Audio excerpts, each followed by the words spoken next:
Hello everyone and welcome to the special broadcast. The D-Day is here and Vasudha and I have started this special broadcast because we want to talk about what is going to happen tomorrow. Because by this time tomorrow, BJP's margin of victory would have been clear. Exit polls, which are normally a better barometer than opinion polls, and if not quite accurate in terms of seats, they do suggest the direction of trend. And if true, then this would mean that India has voted for stability and continuity. Absolutely, Maria. And one state which has had all the pollsters and analysts confused is the state of Maharashtra, the state which is the financial capital of the country, the state which has the second highest number of Lok Sabha seats after Uttar Pradesh, 48 Lok Sabha seats. Clearly, this is one state where a lot of attention is, because this is where we will get to know if there is more season for defections, and also if there is going to be any realignment of politics after the elections. In fact, the BJP and its coalition, that is the breakaway faction of Uddhav Thackeray's Shiv Sena and Sharad Pawar's NCP, is expected to win at least 22 seats, that is as per the ABP News C voter, and a maximum of 41, that is the Jan Ki Baat's prediction. Now, the opposition India bloc led by the Congress and also includes the original Shiv Sena and NCP groups led by ex-Chief Minister Uddhav Thackeray and Sharad Pawar. They are basically saying that they're expecting a best performance of at least 23 to 25 seats. Remember, there are at least 13 seats where Shiv Sena led by Eknath Shinde is fighting against the Shiv Sena led by Uddhav Thackeray. So that is where a lot of interest is. Yes, and in 2019 elections, Vasudha, the BJP and the then, that is undivided Shiv Sena, were dominant. And they had won 23 seats and 18 seats respectively, including a clean sweep of Mumbai's 6 constituencies. Also, and they also registered, key victories in seats such as Sangli, Ratnagiri, Sindhudurg, which are key seats in Western Maharashtra, and of course in Konkan, Beed, Latur in Marathwada, Pune in Western Maharashtra, and of course Nashik in Northern Maharashtra, Aurangabad, and Nagpur in Vidarbha, which is also a key region, a place where the Congress hopes to make a lot of gains this time. So on the show tonight, we decode the Maha Conundrum of Maharashtra. Joining us first on the show is the former Maharashtra Chief Minister Prithviraj Chavan.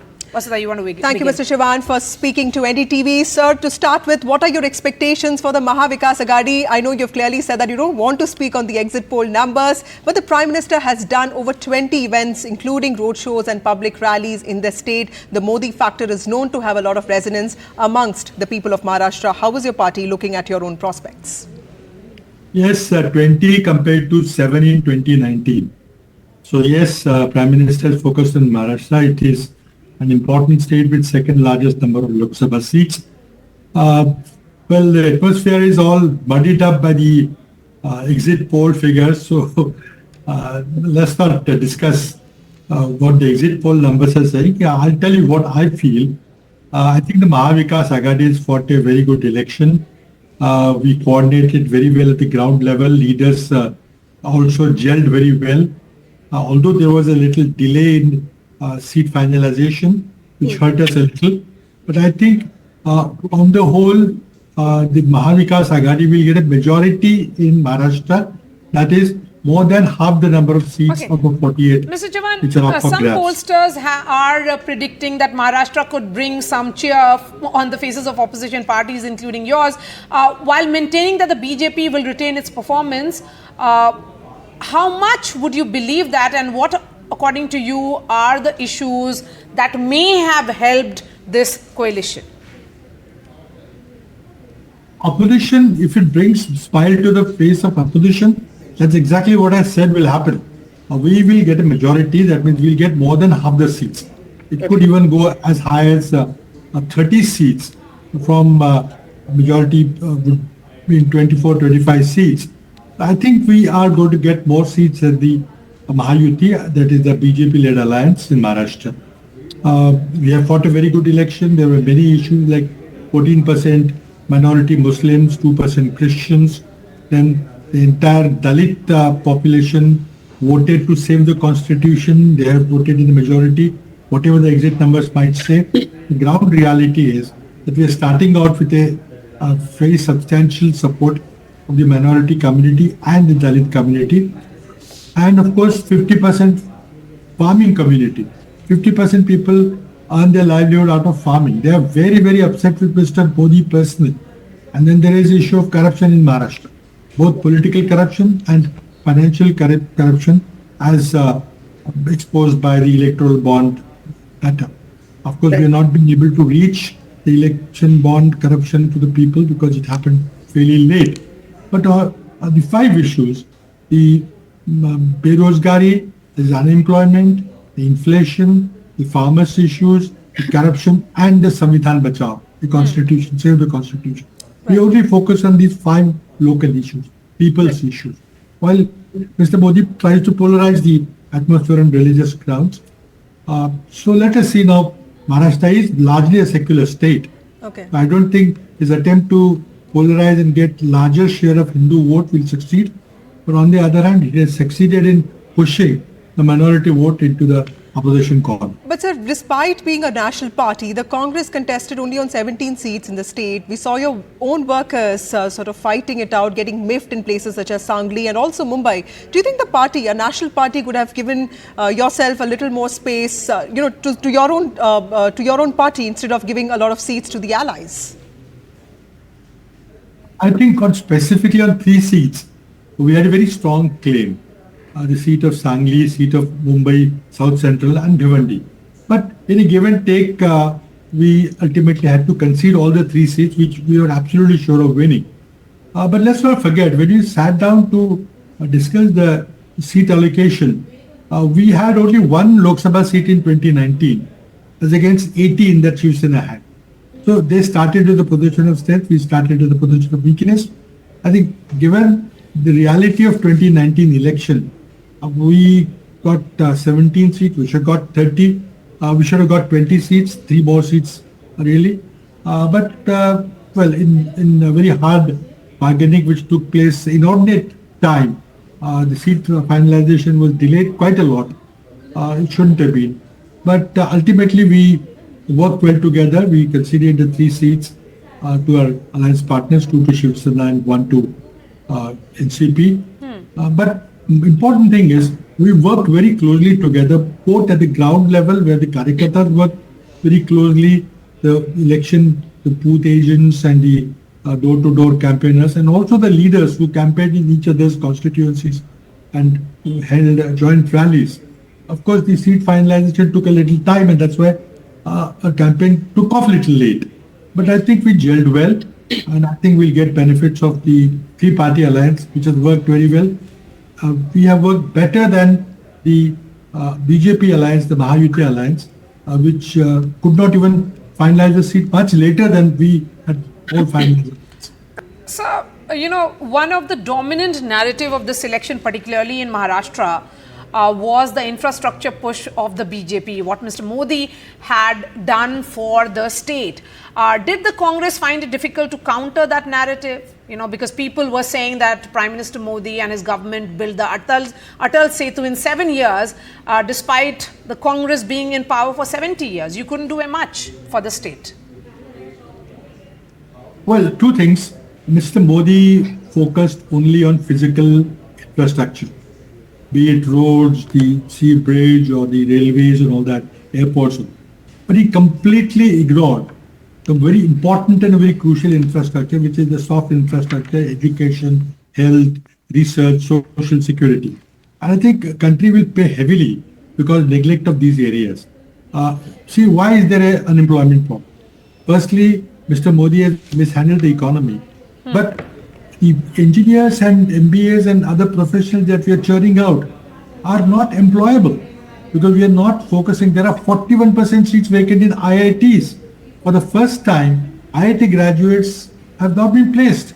So we are really diluting the quality of our higher education substantially by ignoring the health and education sector, only focusing on the hard infrastructure.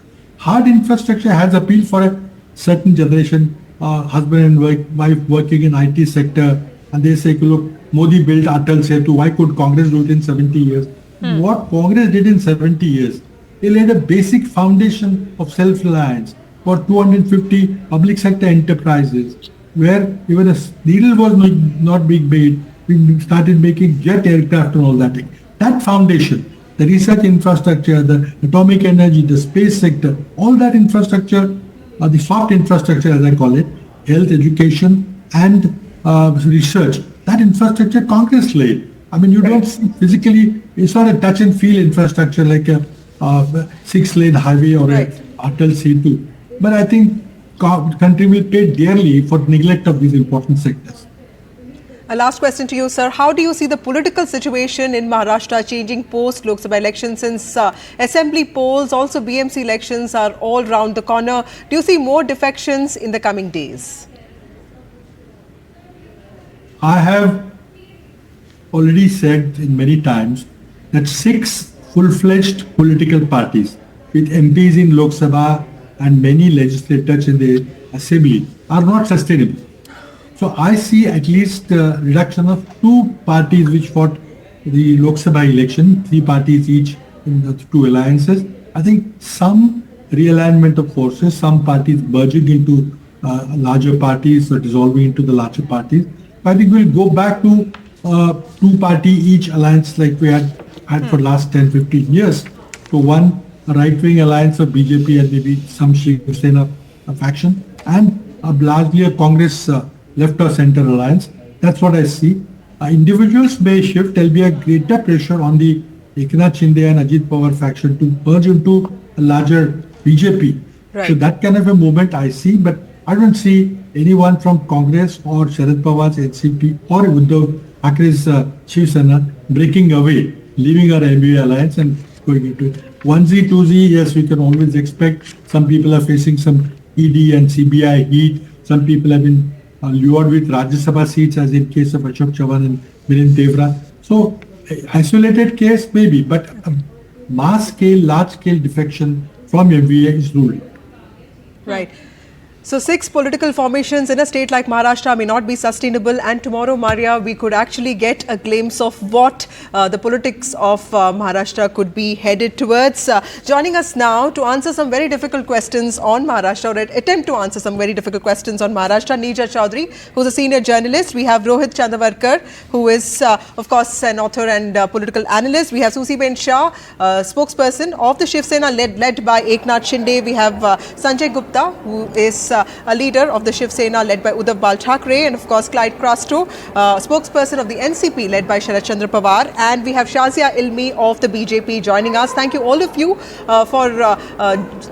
for joining us on this show. To you, Susiben Shah, there is a lot of apprehension over how the Eknath Shinde led faction will perform. I remember that the Prime Minister started his roadshow, his public rally was in Shivaji Park, which actually gave a lot of us reminder of what Bal Thackeray used to do. So clearly the Prime Minister did more than what he could do. He walked the extra mile to campaign for the Shiv Sena candidates. Do you think all of that is going to ensure that Shinde MPs win the kind of seats that you're expecting? Good evening to all. As you rightly said, the Narendra Modi ji set the right tone by having a meeting at Shivaji Park, because we walk the talk. We believe in the ideology of Hindutva. We believe in ideology of Vandaniya Balasaheb Pramukh, our Shiv Sena Pramukh, and BJP always had for the past 25 years. So here we have a Mahayuti where there is a chemistry, there is an alliance, meeting of the ideologies. It is a natural alliance. As far as if you see Maha-Aghadi, at the moment they are in a great mode of denial.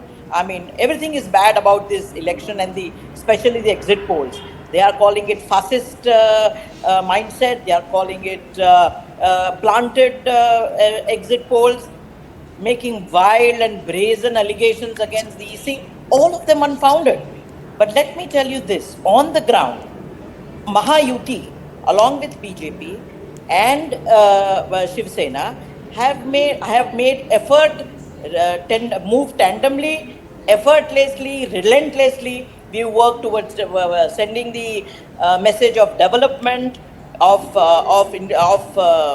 one India, one nation, security, safety. Yes, all that is fine, but I think you should hold on to your views till tomorrow, because there are exit polls which are suggesting otherwise as well, and that makes me... complete, ma'am. Yes, ma'am. Rohit Chandravarkar, Rohit, there are a number of ideas that are being shared by exit polls. There is C voter which talks about 22, Jan Ki Baat talking about 41 for the BJP led NDA led BJP.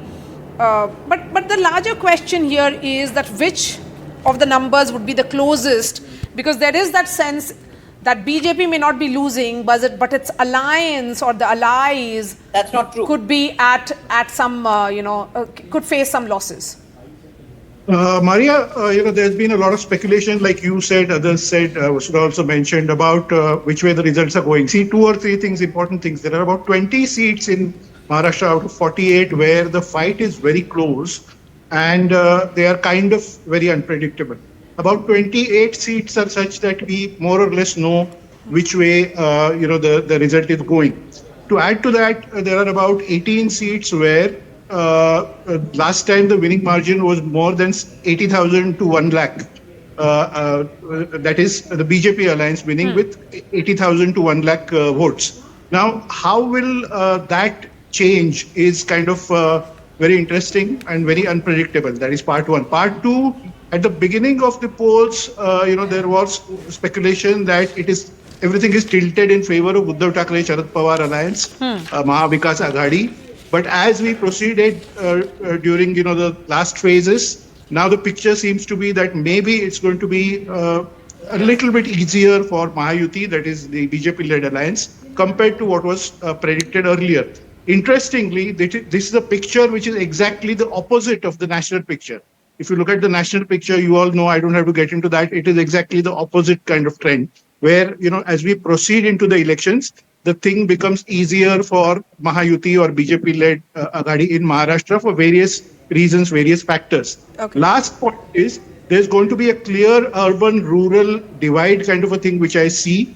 If you look at cities like Mumbai, Pune, other places, there is Nagpur, etc., there is clear pro-BJP trend there. And if you go into Marathwada, what is becoming clear is that there is no massive loss to the BJP or Mahayuti as was being sensed by the opposition. Nirja, would you agree to that?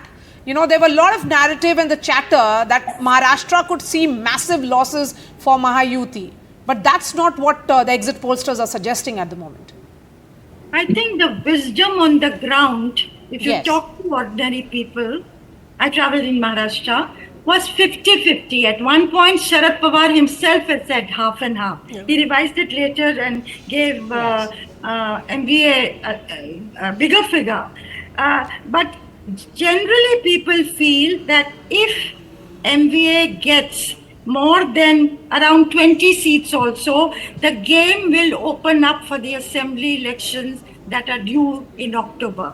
The eyes of most of the players in Maharashtra today, of course, this is the Lok Sabha election. People are voting really essentially to elect the Prime Minister. Narendra Modi will have some advantage after his campaigning. But the eyes of everybody are on who will sit on that gaddi in Mumbai in October. Right. And I think that's where the realignments could take place. Okay. If the MVA does well, then it is possible that people from Shiv Sena go back to Uddhav Thackeray Shiv Sena. People from Ajit Pawar's NCP go back to Sharad Pawar's NCP. I mean, there are already moves and people are in touch with each other. Now, if they do badly, the MVA does badly in the Lok Sabha, then of course the BJP may well start to woo the Uddhav Thackeray group again, right, and reach out again to Sharad Pawar group to cross over. Sanjay Gupta, for the Uddhav Thackeray, for Sanjay Gupta, if there's one person who's come out of this entire political game that has played out, it is Uddhav Thackeray, who's come out as a very capable negotiator because he's managed to get 21 seats. He's, your party is fighting on 21 seats. What kind of pressure are you facing? Because there is one section which believes that there is sympathy for Uddhav Thackeray. There's another section that believes that Sainik bhi chala gaya, Sena bhi chali gayi. So how do you look at, not just the exit polls, but what are you expecting tomorrow for your party? Because this is not just about politics, this is also about the legacy of the foundation of your party. देखिए, BJP हो या शिंदे गुट, दोनों को आज बाला साहब ठाकरे का नाम लेना पड़ रहा है और राजनीति राजनीति भावनाओं से चलती है, कागज पत्रों से नहीं चलती। भले ही चुनाव चिन्ह या नाम किसी भी ने भी ले लिया हो, लेकिन महाराष्ट्र के अंदर, देश के अंदर बाला साहब को माना जाता है, बाला साहब के परिवार को माना जाता है, क्योंकि बाला साहब ने देश के साथ साथ महाराष्ट्र के साथ साथ चुनाव के बाद आप वेलकम करेंगे, महत्वता दी। पिछली बार भी हम 21 सीटों पे लड़े थे और हमने 18 सीटें जीती थी, और इस बार भी हम 21 सीटों पे लड़ रहे हैं और 18 सीटों से ज्यादा हम जीतेंगे। Okay. तो you know, Clyde, one thing that was clear before the elections, and also as Vasudha is pointing out, maybe even the period between the exit polls and the final results, that Maharashtra could witness another round of churning. Absolutely. That it is a stage which is set for perhaps some more political alignments and realignments. People on ground do not have faith in any of the political parties, and that's what is reflecting also in exit polls, that it could be even Steven. And Clyde, your own boss, Sharad Pawar, saying that smaller parties could be joining the Congress, that actually set the cat among the pigeons in some ways. Well, you're right, Maria, and Vasudha, you all are right in a lot of ways, because see, the whole political scenario of Maharashtra was corrupted by the Bharatiya Janata Party. Breaking parties, breaking families, and the people didn't know what to do, because one day they were here and the other day they were accusing somebody of corruption, and the third day those so-called corrupt by the BJP were part of the BJP. So people were upset. And hear me out. I've said this before, I'm going to repeat this again. Okay? The Bharatiya Janata Party, like Mario, you were saying, is going to probably suffer because of the people they've taken on board. And I'm not saying it because I feel that they're doing something wrong or whatever. They did what they had to do. But the point here is their very own leaders, including the Honorable Prime Minister, who was calling us as the naturally corrupt party. And 4 days before Ajit Pawar joined him, he was calling him a 70,000 crore scamster. Kirit Somaya was blaming all the people from the Eknath Shinde camp. And at the end of all this, all these so-called scamsters and corrupt people who were on the other side became a part of the Bharatiya Janata Party. That actually has annoyed the voters of Maharashtra. And I'm telling you, poll of polls and everything that you are talking about is, I'm not taking anything away from what survey you all have done. But the point here is, tomorrow the results will reflect that the Bharatiya Janata Party, the kind of dirty politics that they played in Maharashtra, has annoyed the people of Maharashtra, and they voted against them. So, Bharatiya Janata Party on their own would have done better. For all the calculations that the BJP did corrupt, before the elections, because you were hoping that the real Shiv Sena would be of Eknath Shinde, the real NCP would be of Ajit Pawar, the people do not believe in your narrative. Something that is reflecting in exit polls. And of course, we'll have to wait for the results tomorrow. Firstly, let me tell you that we are not very comfortable with the reports of Maharashtra, like the Congress is when it comes to, and the other parties are when it comes to them to not accept the poll of polls. Why should we also accept the polls of polls? When they are not, अब ये poll of polls उनके लिए right है, क्योंकि उनके favour का पोल है, और यदि कोई पोल ऑफ पोल जो हमारे फेवर का है तो फिर वो रॉन्ग है. तो even we don't accept this poll of poll. So it is nothing. It's not far away. The results are just a few hours away. In fact, I would say just a few minutes away. And the narrative that's being set and the overconfidence in which the opposition is being barred with is something which they will see tomorrow when the results come out, because it's nothing like that. As far as the voters are concerned, let me tell you, the deliverables in terms of the government with their plates has been very much up to the mark, and there is no Asif, you should not be dismissing it outrightly. Still, the poll of polls is talking about you having a clear edge. Almost like 10 seats, Vasudha, there. NDTV poll of polls saying that NDA in Maharashtra is 29, India is at 19. So why dismiss it outrightly? Yes, you had a question for the Congress guest. How can you dismiss us out? How Chitra, can Rahul Gandhi Bharatiya ended his Janata Bharat Jodo Party, Yatra from the which is city the of second largest Mumbai. party in And, this what kind of impact do you think the Congress party has had with his yatras there, especially in Maharashtra, because it was fairly an elaborate one. But your party is just fighting on 17 seats. And if you look at the quality of seats, one of them is against Piyush Goyal, who's a sitting minister. You know, there have been fights amongst your candidates in Sangli, of course, Northwest Mumbai. How do you think that you could have been, a better negotiator when it comes to your own interest in the state of Maharashtra?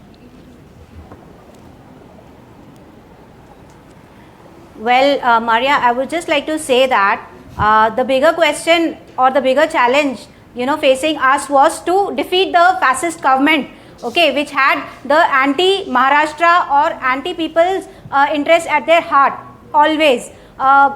The BJP government always played the dirty politics, as we all know that in terms of whether it's the industries that they have to take out of Maharashtra, or whether it's the farmer suicides, or whether it's the atrocities against women. Everything has seen a sharp rise. 37 IT industries now are leaving from the Pune-Hinjawadi area. Okay, right. Billions of dollars in investments that were supposed to come to Maharashtra, that pie has been taken away from the people of Maharashtra. So a lot of people, right. The Maharashtra people have actually suffered during the BJP and the Mahayuti government. Okay, right, so right. Maharashtra will definitely pay back, and it will pay back hard. Right. It was a short initiative of the Congress party to so end. So battleground Maharashtra getting very difficult to predict, but Maria, in a few hours from now, we'll know where the politics of Maharashtra is headed and if there are going to be any defections. But honestly, a lot of us thought that Congress was going to split, but it was NCP and Shiv Sena that split in the last few years, and we're just thankful that there is elections happening in Maharashtra after all these political upheavals. And I would like to thank all the guests who joined us. But Vasudha, interesting reading would be that all the three states assembly elections which are going to take place in the next 6 months, be it Jharkhand or Maharashtra, Haryana, it is the Congress which seems to be on a better footing in these three states. As per the exit polls, let's see how it translates into numbers tomorrow. On that note, we are slipping into a short break. Lots more news and updates. In fact, we will be doing a quick understanding of how the markets are reacting to, in fact, they reacted today to this high, which is being seen as a Modi high.